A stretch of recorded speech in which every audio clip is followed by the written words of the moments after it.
Ayan o. Nakita niyo po. Tuwan-tuwa siya. Sarap na sarap. O, di ba? Ngumunguya pa. Ayan. Tapos lulubog niyo po ulit sa tubig na mainit. Ganyan po sa mga inakay talaga. Pag galing po sa nest box, alam na po natin na hindi yan kakain. Pero siya, di ba? Kasi nararamdaman niya po yung init. Akala niya ang nagsusubo sa kanya ay parents niya. Ayan.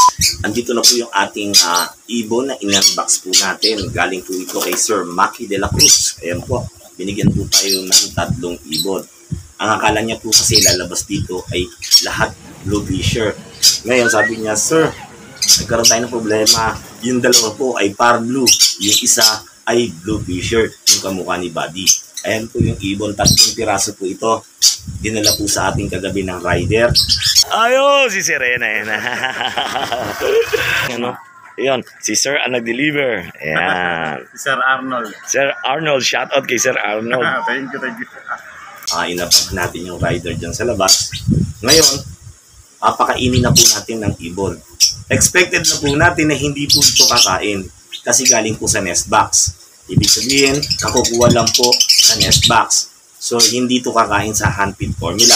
Gagawin po natin dyan, gagamitin po natin yung technique. May technique po dyan para kumain po sila. Maghahanda po kayo ng hot water. Then, yung inyong hand-feed formula. Yung hand-feed formula po ay maligam-gam din.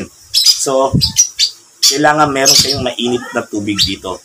Ilulublog nyo muna yung syringe bago nyo isubo sa ibon or sa inakay. Kasi mararamdaman niya doon yung init. So, bubukas yung tuka niya, kakain siya. Ayan. Expected ko na po ito talaga na hindi ito kakain sa umpisa. Ayan. Tingnan niyo kung maigi. Nga pala ang aking pong hand-feed formula ay Pikoy by Munting Ibunan.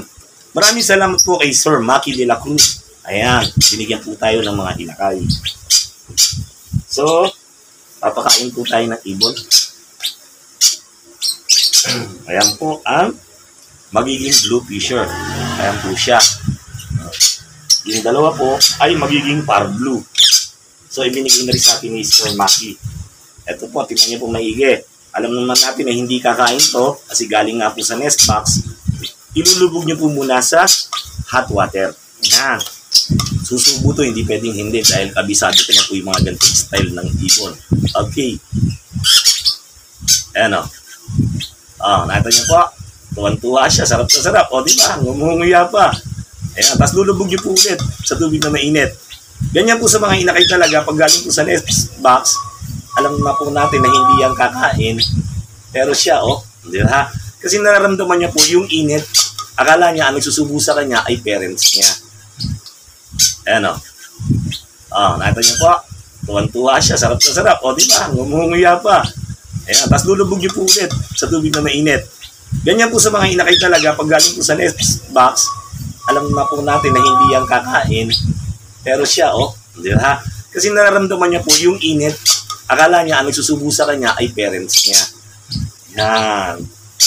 So, 3 po itong papakainin natin. Alalayan niyo lang po, ayan kumakain siya Kasi nararamdaman niya yung init. Ganun po ang style dyan. Tapos huwag niyo lang po muna busugin para masanay siya ng ng sunod-sunod na pakain. Huwag niyo munang bubusugin para mamaya may chance pa kayo mapakain ulit siya. Kasi pag binusog niyo po ngayon yan, mananawa agad siya. Kunti lang po pinakain ko at mamaya ulit para habol-habol sila. Next naman po natin isa. Ito po ay par blue. Mali ang lublog ko. Ito pala. So, expected din natin na hindi dito kakain.